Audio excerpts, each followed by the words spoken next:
होता है, फिर पड़ोस वाले लेके जाते हैं, हमको नहीं लेके जाते हैं। फिर समस्या तो ये पड़ोस वालों से ही ज़्यादा समस्या खड़ी होती है। अब वो बगल वाला गया तो हमें जाना पड़ेगा, नहीं तो वो समझता है कि ये तो ये छोटे लोग हैं, ये छोटे स्तर के लोग, बेचारे ऊंचे विचार वाले नहीं हैं। ये लोग कहीं जाते ही नहीं हैं, बाहर ये लोग खाते ही नहीं हैं। समझ में आ गया? इस तरह के भाव आते हैं। कुछ लोग तो ऐसे जाते हैं कि कहते हैं कि पड़ोस वाला नहीं जाओ, तो पड़ोस वाला कहता है कि कहीं जाते ही नहीं है खाने के लिए।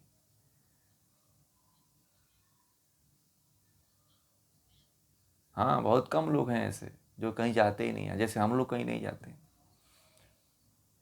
ठीक है।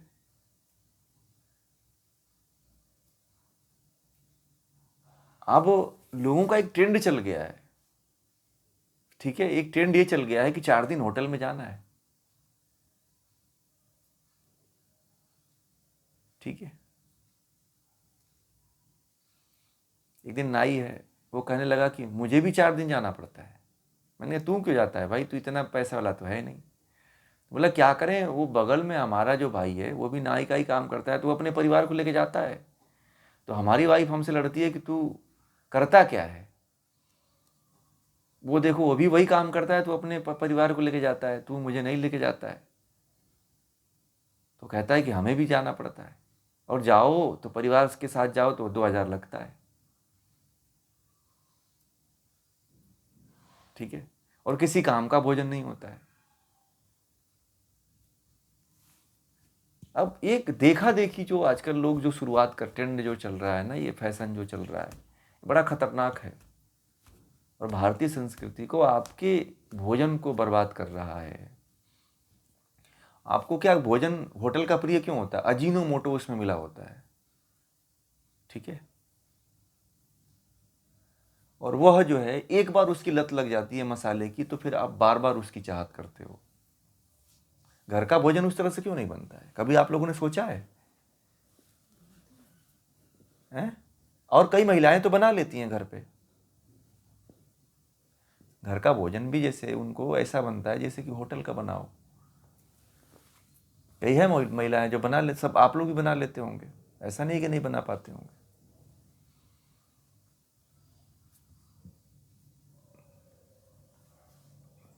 इसलिए अब तामसिकता को कम करनी है, राक्षसीपन को कम करना है, तो शुद्ध और सात्विक अपने घर पे अपने हाथ का बना बनाया हुआ खाइए।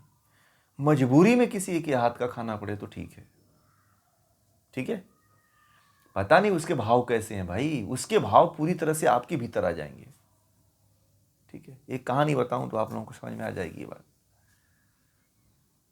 एक बार महात्मा बुद्ध जो है, उनको निमंत्रण आया, और वह जो है भोजन करने के लिए नहीं गए।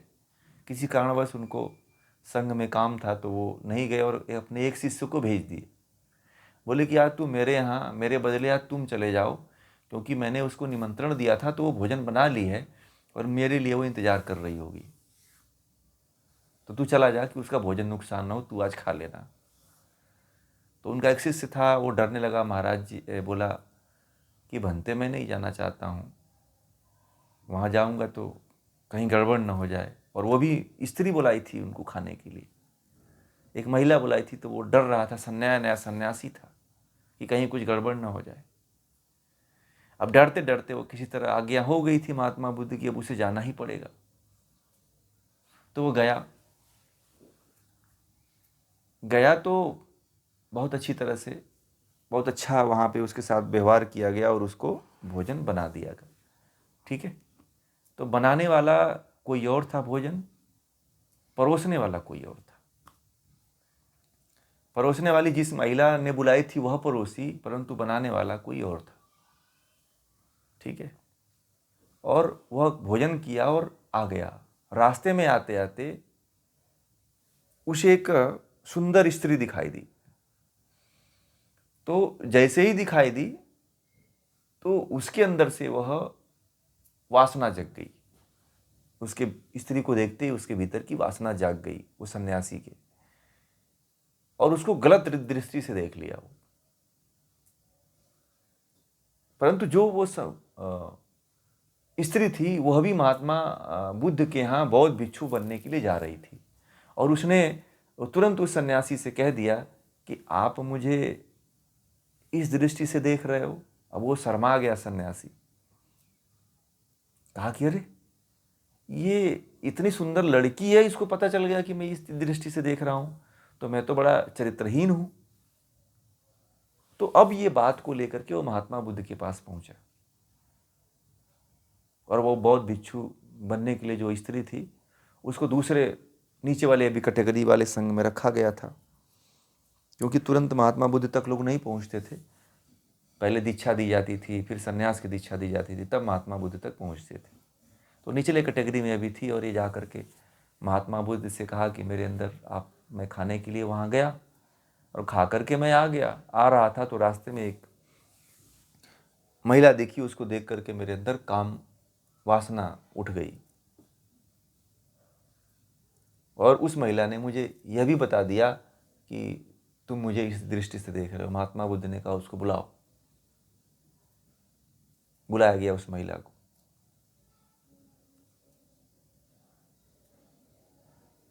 तो भाई इसके अंदर काम वासना जगी क्यों? क्योंकि ये तो मुझे पता है इस व्यक्ति के अंदर कि ये व्यक्ति ऐसा नहीं हो सकता है, परंतु इसके अंदर आया कैसे? तो फिर बात ये पूछी गई कि उस लड़की से जो नया सन्यासी बनने के लिए आई थी, तो उसके बारे में जांच पड़ताल हुआ, तो वो तो ऐसा कोई भाव ही नहीं देखी थी, ना उसके पास ऐसी कोई क्रिया प्रतिक्रिया हुई थी, तो उसको छोड़ दिया गया। और फिर पता लगाया गया, महात्मा बुद्ध ने कहा कि पता लगाओ कि भोजन कौन बनाया था। तो पता चला कि एक ऐसी गांव की महिला थी, नई नवेली महिला थी, जिसकी कुछ दिन पहले शादी हुई थी, और वह काम वासना में लिप्त थी, और काम वासना में लिप्त होकर के वो भोजन बनाई थी। इसीलिए जो है यह इनके अंदर भी जो है, जैसे ही भोजन किए, वो भाव जो था उसका भोजन बनाने का, वो काम वासना का था, और परोसने वाला जो भाव था वो सात्विक था। इसीलिए उस महिला के साथ सन्यासी ने कुछ ज़्यादा आगे उसका कुछ नहीं बढ़ पाया कार्य, और वहीं तक वो मामला रुक गया, क्योंकि परोसने वाले का भाव वहाँ पे चेंज हो गया था। ज़्यादा नहीं प्रभाव पड़ा, परंतु प्रभाव तो पड़ा, उसके पूरे जीवन की तपस्या भंग हो गई। महात्मा बुद्ध ने कहा कि थोड़े तुझे और अब मेहनत करनी पड़ेगी, तू विफल हो गया, क्योंकि तूने ऐसा भोजन कर लिया कि जिसके कारण जो है तेरी तपस्या भंग हो गई है। तुझे और मेहनत करनी पड़ेगी, और जो है तप करना पड़ेगा इसके लिए, क्योंकि वो उसका ज़्यादा तेरे ऊपर हावी हो गया प्रभाव। क्योंकि उसका प्रभाव जो था वो मन में लेकर के दूसरे भाव को बना रही थी, परंतु तेरे अंदर जब तू खाया तो तू इस समय ईश्वर का भाव नहीं उत्पन्न किया, ब्रह्म का भाव, आत्म का भाव नहीं उत्पन्न किया। ठीक है, इसलिए भोजन किसके हाथ का आप खाते हो ये ध्यान रखो। आप नहीं हो तो भी दूसरे के द्वारा बनाया हुआ भोजन आपके भोजन में आ जाता है और आपकी वृत्ति बिगड़ जाती है। इसलिए कहा जाता है कि जब भोजन बनाओ ना तो क्रोध में मत बनाओ, गुस्से में मत बनाओ। महिलाएं जो है अधिकांशतः क्रोधित होकर के ही भोजन बनाती हैं, लड़ते हुए, झगड़ते हुए, है ना, कुछ बात सोचते हुए, कुछ अच्छी चीजें सोचते हुए भोजन बनाया करिए। भाव अच्छा लेकर के बनाइए, भाव का बहुत बड़ा असर होता है। जैसा भोजन बनाते हुए भाव रहेगा, वैसे ही आपके पूरे परिवार का विचार भाव बनता चला जाएगा।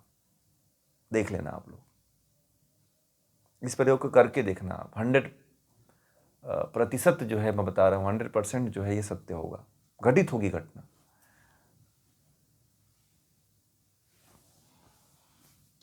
इसलिए जो भगवान श्री कृष्ण ने कहा कि सात्विक भाव जरूरी है, आसुरी भाव नहीं होना चाहिए, और तामसिक भाव तो आने ही नहीं देना चाहिए।